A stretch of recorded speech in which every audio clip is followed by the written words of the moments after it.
이제 조금 이제 어려운 주제가 남았는데 네. 사회적 관계입니다. 네.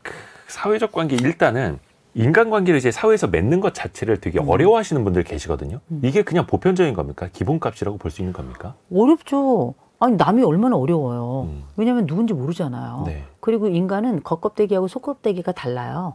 그래서 그 겉은 우리가 보고 대략 짐작하지만 그 안쪽에 도대체 이 머릿속에 이 사람이라는 내부 우주 속에 어떤 방식으로 들어있는지, 그게 나에겐 공격적인 건지 아니면 호의적인지 그걸 어떻게 파악할 수 있겠어요.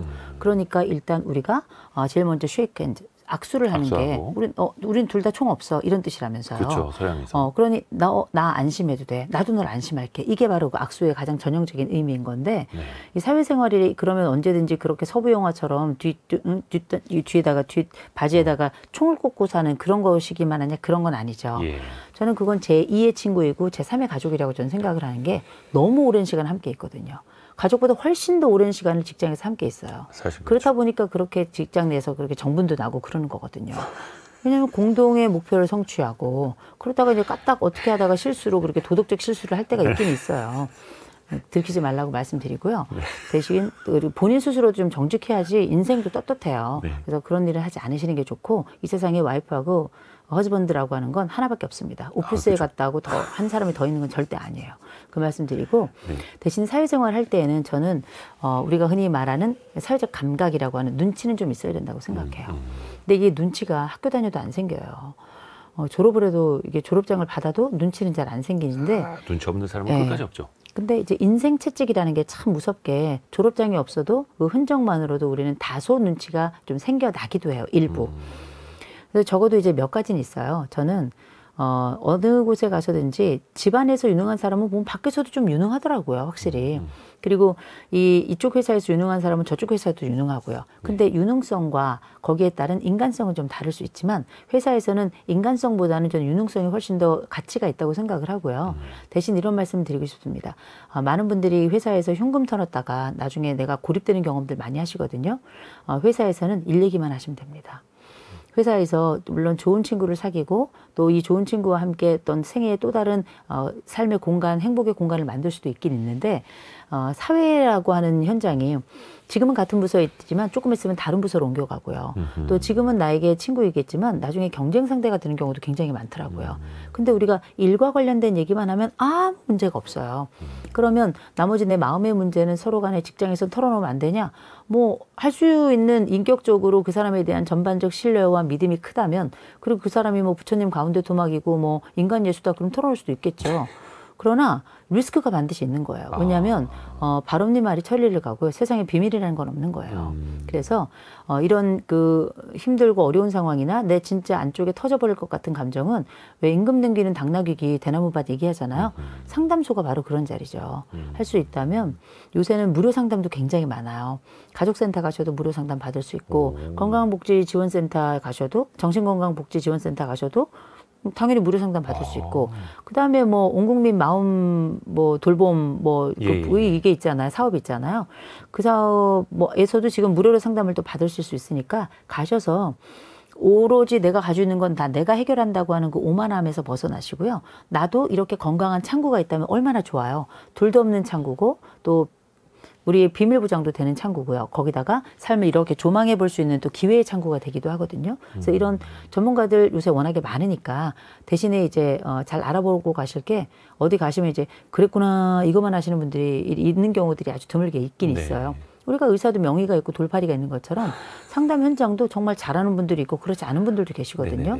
근데 분석이라고 하는 건 단순히 공감만으로 해결되는 게 아니에요. 인생이 어떻게 공감만으로 돼요. 때로는 직면도 해야 되는 거니까요. 그런 것들을 골고루 사용하면서 조망할 수 있을 만한 이런 분들 보통 아름아름 이렇게 소개 많이 받아서 가니까요. 그렇게 가셔가지고 내 인생에 이 사회생활 하면서 거칠고 험난한 이 모든 것 중에 내가 가지고 있는 삶의 여정의 어려운 부분, 그 그림자는 상담실에서 한번 좀 풀어보시는 것도 괜찮을 것 같고, 무엇보다 원칙은 다 알고 계시는 것처럼 욕하면 안 됩니다.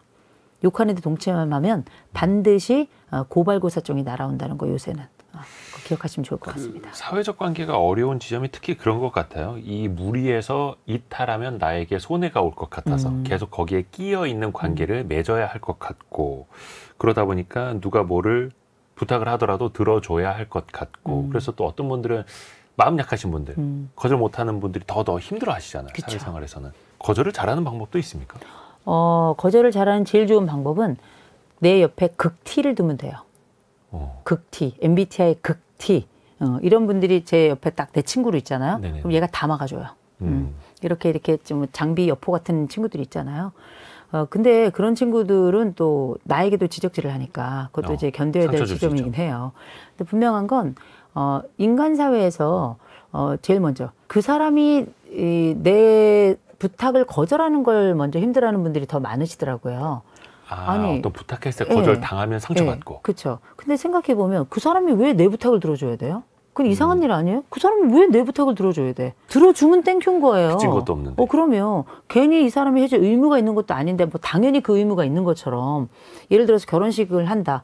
걔가 꼭 내 결혼식에 와야 될 건 이유가 뭐야? 법적으로 정해져 있어요? 그렇잖아요. 귀찮으면 안 오는 거지. 아니 귀찮다기보다 사정이 있으면 못 올 수도 있는 거예요. 네. 그런 것처럼 일단 거절과 관련해서 먼저 당하는 걸 잠깐 말씀드리자면 거절당하는 건 사회생활에서 당연한 거다. 그리고 당연한 거다. 심지어 부모 자식 간에도 거절해야 돼요. 아니 이렇게 뜨겁게 사랑할 때도 있지만 차갑게 사랑해야 될 때도 있는 게 그게 부모 자식 간 아니겠습니까? 마찬가지로 사회생활은 거절이 기본이에요. 디폴트 값이 거절입니다. 그래서 거절을 기본으로 삼는데 거기에 누군가 내 어떤 제안이나 부탁에 도와줬다? 하루에 3번씩 절하세요. 얼마나 고마워요. 당연히 거절할 줄 알았는데. 그럼요. 일단은 당연히 거절할 줄 알고 부탁을 하라. 네. 또 그리고 당연히 들어주는 건 이 세상에 당연이라는 건 없는 겁니다.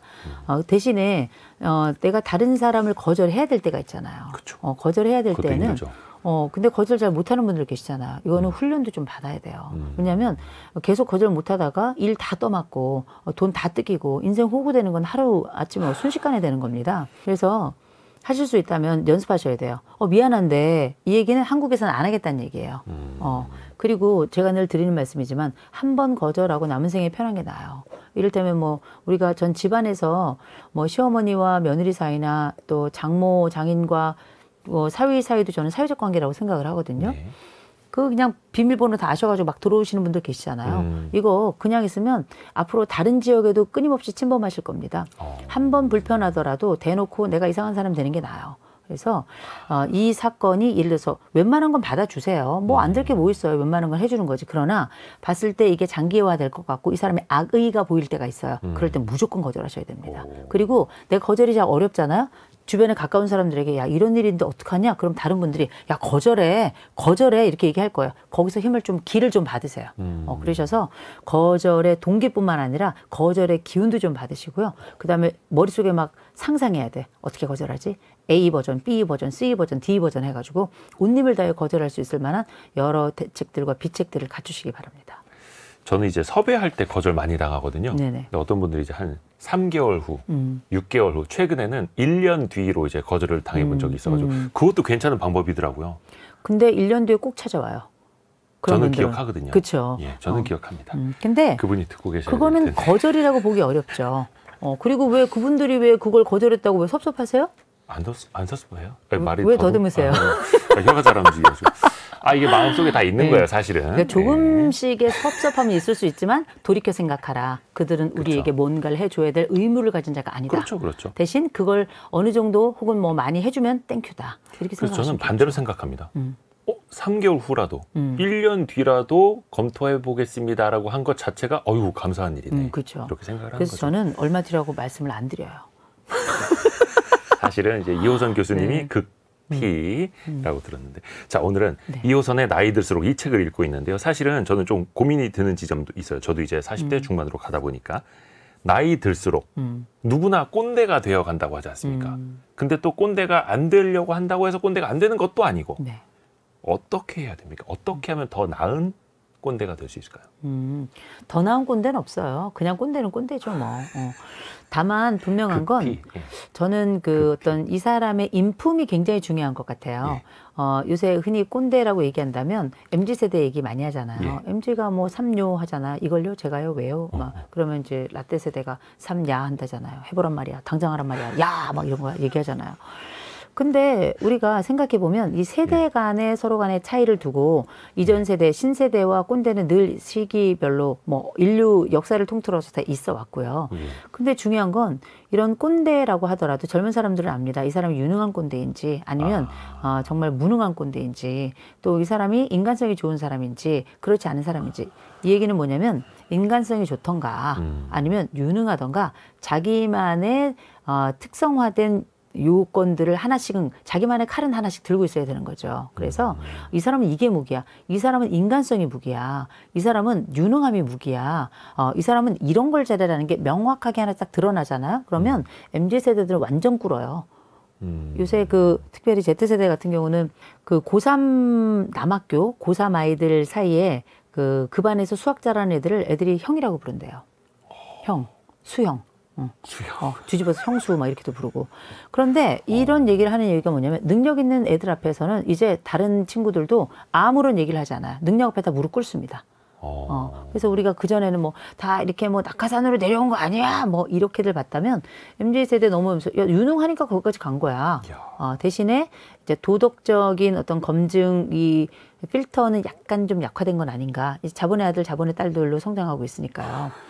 그런 거는 있습니다만 그럼에도 불구하고 우리가 꼰대가 되더라도 나의 전문성은 잃지 말았으면 좋겠다. 혹은 꼰대가 되더라도 나의 인간성은 잃지 말자라는 게 제 기본적인 전제입니다.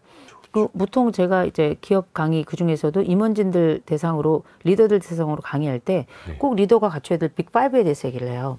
관찰력, 분석력, 민감성, 공감력 그리고 전문성 얘기하는데 뭐 많은 역량들 다 있지만 일의 세계에서 전문성이 없다는 건 너무 이상한 일이에요. 뭐 기본. 그래서 이 선배는 일 잘해. 그럼 뭐 다 끝장나는 거예요. 또 이 선배는 인간성 아주 뭐 어마어마해. 그러면 또 이 사람은 인간성으로 또 승부하는 거거든요.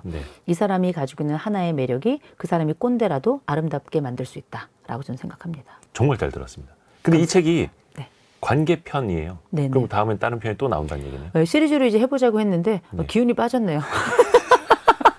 시리즈로 계속 나올 겁니다. 네. 이호선의 나이 들수록 오늘 함께했습니다.